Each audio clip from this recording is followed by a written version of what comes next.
Shalom, selamat pagi Bapak, Ibu, Saudara-saudari, anak-anak, cucu-cucu, warga PO Kelapa Gading yang saya kasihi dalam Tuhan Yesus. Kita sekarang berada pada hari Minggu Prapaskah keempat.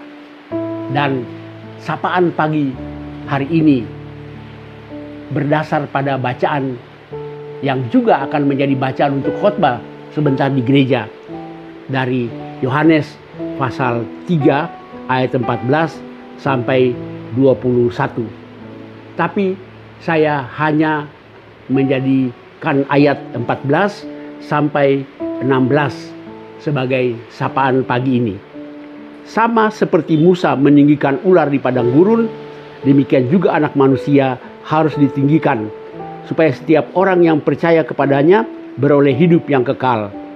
Karena begitu besar kasih Allah akan dunia ini, sehingga Ia telah mengaruniakan anaknya yang tunggal, supaya setiap orang yang percaya kepadanya tidak binasa, melainkan beroleh hidup yang kekal. Sebab Allah mengutus anaknya ke dalam dunia, bukan untuk menghakimi dunia, melainkan supaya dunia diselamatkan melalui Dia. Dalam bacaan kita tadi ada ayat yang sangat terkenal, Yohanes 3:16. Karena begitu besar kasih Allah akan dunia ini, sehingga Ia telah mengaruniakan anaknya yang tunggal, supaya setiap orang yang percaya kepadanya tidak binasa, melainkan beroleh hidup yang kekal. Tapi mendahului ayat ini, Tuhan Yesus bicara kepada Nikodemus tentang pengalaman bangsa Israel ketika mereka berada di padang gurun. Karena mereka tidak taat kepada Tuhan, Tuhan mengutus ular-ular berbisa untuk mematuk mereka sehingga mati yang banyak sekali. Lalu mereka berseru kepada Tuhan, dan Tuhan menyuruh Musa membuat ular tembaga dan menggantungnya di atas tiang. Lalu siapa yang melihat, memandang kepada ular itu, maka sekalipun dia sudah dipagut, digigit oleh ular itu, dia tidak akan mati karena bisa atau racun dari ular itu.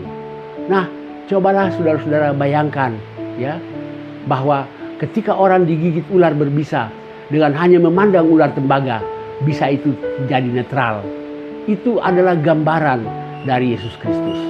Anda bayangkan saja kalau ada salah satu orang Israel yang dipagut, digigit oleh ular itu, bilang begini dalam hatinya, masa saya digigit ular, harusnya ada serum anti bisa yang bisa menyelamatkan saya. Masa saya hanya melihat ular tembaga, bahkan melihat dari jauh, lalu saya bisa selamat dari racun atau bisa ular itu. Tapi itu adalah gambaran. Itu yang disebut iman, itu yang disebut percaya. Ya, percaya nggak bahwa hanya dengan melihat ular tembaga bisa atau racun ular itu dinetralisir? Mungkin itu menjadi perdebatan ilmiah kedokteran, tapi itu hendak merupakan gambaran dari salib Yesus. Yesus berkata, sebagaimana Musa meninggikan ular, begitu juga Yesus ditinggikan, disalib. Lalu siapa yang percaya kepadanya pasti bebas dari dosa, dari hukuman, dari kebinasaan karena racun dosa itu. Nah, saudara-saudara, itu kuncinya cuma satu, iman, percaya. Bagaimana kita percaya? Dan itu iman. Yesus disalibkan, mati. Tapi itulah yang membebaskan kita dari kebinasaan. Itulah sebabnya iman itu adalah sesuatu yang pertama-tama tidak bergantung pada logika, tapi bergantung pada keyakinan. Dalam khotbah-khotbah abad pertengahan, ada seorang pengkhotbah yang terkenal mengatakan, bukan saya mengerti baru saya percaya, tapi saya percaya dulu baru saya mengerti. Yesus mati 2000 tahun yang lalu. Percayakah Anda bahwa kematiannya 2000 tahun yang lalu telah menyediakan keselamatan bagi Anda kini, lebih dari 2000 tahun kemudian? Itulah iman. Jadi iman itu pertama-tama tidak berdasarkan logika, tapi berdasarkan hati, keyakinan, dan percaya. Nah, di hari Minggu Prapaskah yang keempat ini, marilah kita sekali lagi mengoreksi diri kita. Apakah kita masih punya iman seperti itu? Iman seperti orang-orang Israel yang sekalipun digigit ular berbisa hanya memandang patung tembaga dan bebas dari kematian akibat racun ular itu? Apakah kita punya iman seperti itu? Hanya percaya kepada Yesus dan kemudian kita dibebaskan, diselamatkan dari kebinasaan. Yohanes berkata, karena begitu besar kasih Allah akan dunia ini, sehingga Ia telah mengaruniakan anak yang tunggal, supaya setiap orang yang percaya kepadanya tidak binasa, melainkan beroleh hidup yang kekal.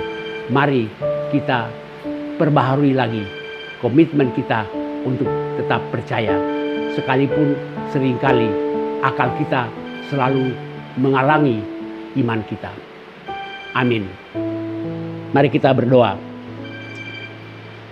Bapa di surga, kami bersyukur karena di hari Minggu Prapaskah yang keempat ini kami boleh diingatkan untuk memperbaharui komitmen iman kami untuk percaya bahwa Kristus telah mati dan bangkit untuk menyelamatkan kami. Seringkali logika kami mengabaikan atau memperlemah iman kami. Karena itu kami mohon ya Tuhan, berikanlah kepada kami Roh Kudus yang terus memberi kepada kami kekuatan untuk percaya sekalipun kami tidak melihat realitasnya secara logika.